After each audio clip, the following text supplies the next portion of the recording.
만약 그날 칼이 멈췄다면. 서기 1135년 고려의 승려묘청은 역적의 이름으로 참수당했습니다. 그의 목이 떨어지던 순간 고려의 자주독립을 향한 마지막 불꽃도 함께 꺼져버렸습니다. 이것이 우리가 아는 잔혹한 정사입니다. 하지만 만약 그날 역사의 칼날이 다른 곳을 겨눴다면, 단 한 번의 선택이 민족의 운명을 송두리째 바꿀 수 있었다면 믿으시겠습니까? 지금 우리가 중국의 눈치를 보는 작은 반도 국가가 아니라 만주벌판을 호령하며 황제국이라 칭하는 거대한 제국의 후손으로 살고 있을지도 모르는 그 결정적인 순간. 오늘 밤 늦은 밤 TV는 피비린내 나는 역사의 현장으로 돌아가 운명의 주사위를 다시 던집니다. 묘청에 목을 친 그 칼날을 멈추고 새로운 고려를 열어젖힙니다. 때는 바야흐로 금나라의 전성기. 여진족이 세운 이 야만적인 제국은 거란을 멸망시키고 송나라마저 남쪽으로 쫓아낸 뒤 고려의 목덜미를 잡고 흔들고 있었습니다. 황제 금나라에게 무릎 꿇고 신하의 예를 다하라. 그것은 외교가 아니었습니다. 협박이었습니다. 개경의 귀족들은 살기 위해 납작 엎드렸습니다. 그들의 우두머리 김부식은 왕의 귀에 대고 속삭였습니다. 폐하, 현실을 직시하소서. 금나라는 호랑입니다. 맞서면 나라는 잿더미가 됩니다. 자존심을 버리고 사대의 예를 갖추어 왕실의 안위를 보전하소서. 비겁했지만 그것이 가장 안전한 길이었습니다. 하지만 단 한 사람, 서경에서 온 승려 묘청만은 달랐습니다. 묘청은 왕의 면전에서 피를 토하듯 울부짖었습니다. 폐하, 우리가 어떤 민족입니까? 수나라 100만 대군을 수장시킨 고구려의 적장자가 아닙니까? 어찌 저 오랑캐 놈들에게 머리를 조아린단 말입니까? 저 늙고 병든 개경 귀족들의 말을 들으면 고려의 혼은 영원히 죽고 말 것입니다. 묘청은 보았습니다. 왕을 둘러싼 저 탐욕스러운 눈빛들을. 그들에게 나라는 그저 자신들의 배를 불리는 수단일 뿐이었습니다. 폐하, 결단하소서. 썩어빠진 개경을 버리고 왕기가 서린 서경, 평양으로 가셔야 합니다. 그곳에서 황제를 칭하고 금나라 놈들의 심장에 칼을 꽂아야 합니다. 그것만이 고려가 살 길입니다. 이것은 반역의 권유였습니다. 목숨을 건 도박이었습니다. 젊은 왕 인종은 벼랑 끝에 서 있었습니다. 평생 오랑캐의 신하로 살 것인가, 아니면 죽을 각오로 제국의 꿈을 꿀 것인가. 운명의 그날 밤, 인종은 김부식이 내민 치욕의 술잔을 엎어버렸습니다. 그리고 묘청이 내민 피 묻은 칼자루를 쥐었습니다. 역사의 물줄기가 거칠게 방향을 트는 순간이었습니다. 왕의 결단은 전광석화 같았습니다. 서경 천도를 반대하는 개경의 늙은 귀족들은 하룻밤 사이에 숙청되었습니다. 고려 조정에는 피비린내 나는 물갈이가 시작되었습니다. 기득권이 사라진 자리에는 서경의 젊고 야망 넘치는 인재들이 채워졌습니다. 그들은 오직 능력 하나로 발탁된 자들이었습니다. 그들의 목표는 단 하나, 타도 금나라였습니다. 천도행렬이 대동강변에 도착했을 때 새로운 도읍 서경은 이미 제국의 수도로 탈바꿈하고 있었습니다. 지금은 오늘 이 자리에서 선포한다. 고려는 더 이상 중국의 신하가 아니다. 우리는 하늘의 뜻을 받은 독자적인 황제국임을 만방에 알린다. 칭제권원, 스스로 황제라 칭하고 독자적인 연호를 세운다는 것. 이것은 당시 세계 질서에 대한 선전포고였습니다. 수백 년간 한반도를 올가매던 사대주의의 사슬을 끊어내는 거대한 포효였습니다. 고려는 완전히 다른 나라가 되었습니다. 문화는 사치스럽고 유약한 송나라풍을 버리고 강인하고 상무적인 고구려의 기상을 되찾았습니다. 사내들은 붓 대신 칼을 잡았고 전국의 대장간에서는 밤낮 없이 쇠두드리는 소리가 멈추지 않았습니다. 묘청은 알고 있었습니다.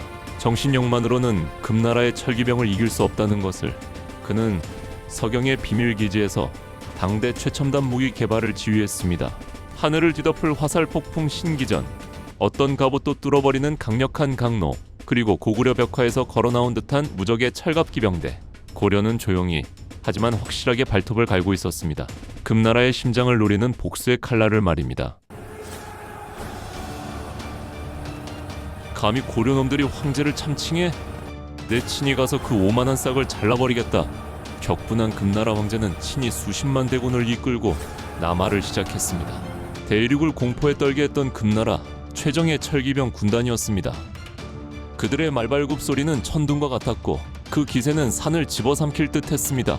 세계 최강의 창과 복수심에 불타는 방패의 격돌, 운명의 전장은 압록강 변이었습니다. 전투의 시작은 금나라의 압도적인 돌격이었습니다.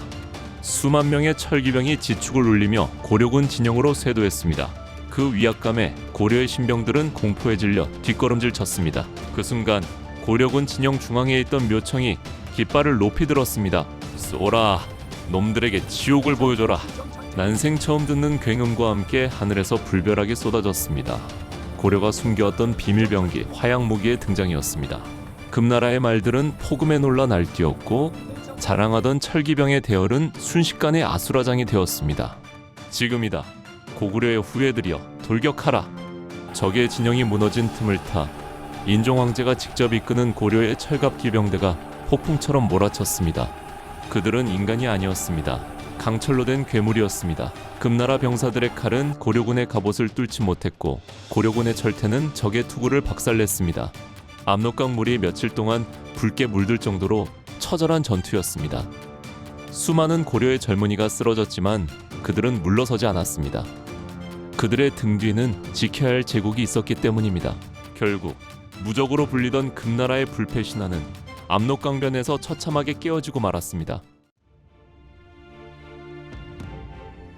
승리였습니다. 기적이었습니다. 금나라는 결국 고려의 힘을 인정하고 요동과 만주 일부를 내어주는 조건으로 화친을 맺었습니다. 고구려가 멸망한 지 400여 년 만에 잃어버린 북방의 영토를 되찾은 것입니다. 이제 고려는 명실상부한 동북아시아의 패권국이었습니다. 송나라, 금나라와 어깨를 나란히 하며 천하를 삼분하는 거대한 제국이 된 것입니다. 서경에는 전 세계의 상인들이 몰려들었고 고려의 찬란한 문화는 황금기를 맞이했습니다. 하지만 가장 위대한 변화는 영토의 확장이 아니었습니다. 바로 고려인들의 가슴 속에 자주라는 꺼지지 않는 불꽃이 심어졌다는 것입니다. 우리는 그 누구에게도 굴복하지 않는다는 강철 같은 자부심 말입니다. 여기까지가 900년 전 피로 쓰일 뻔했던 또 다른 고려의 역사입니다. 가슴이 뜨거워지십니까? 아니면 냉혹한 현실의 역사와 비교되어 진한 아쉬움이 밀려오십니까? 물론 이것은 상상입니다. 현실의 묘청은 실패했고 우리는 4대의 길을 걸었습니다. 하지만 우리가 패배자로 기록된 그를 굳이 불러내어 위대한 꿈을 꾸는 이유는 명확합니다. 우리 가슴속 깊은 곳에 여전히 강대국의 눈치를 보지 않고 우리 스스로 우뚝 서고 싶다는 저 자주를 향한 뜨거운 갈망이 살아 숨쉬고 있기 때문 아닙니까? 비록 900년 전 묘청의 꿈은 칼날 아래 꺾였지만 그가 역사에 던진 질문은 오늘 밤 우리에게 서늘하게 되돌아옵니다. 지금 당신이 발딛고 선 이 나라는 진정으로 자주적인가? 역사는 과거에 머물지 않습니다. 우리가 어떤 꿈을 꾸느냐에 따라 미래의 역사는 지금 이 순간에도 다시 쓰이고 있습니다. 오늘 밤 부디 그 뜨거웠던 제국의 꿈을 당신의 가슴에 새기시길 바랍니다.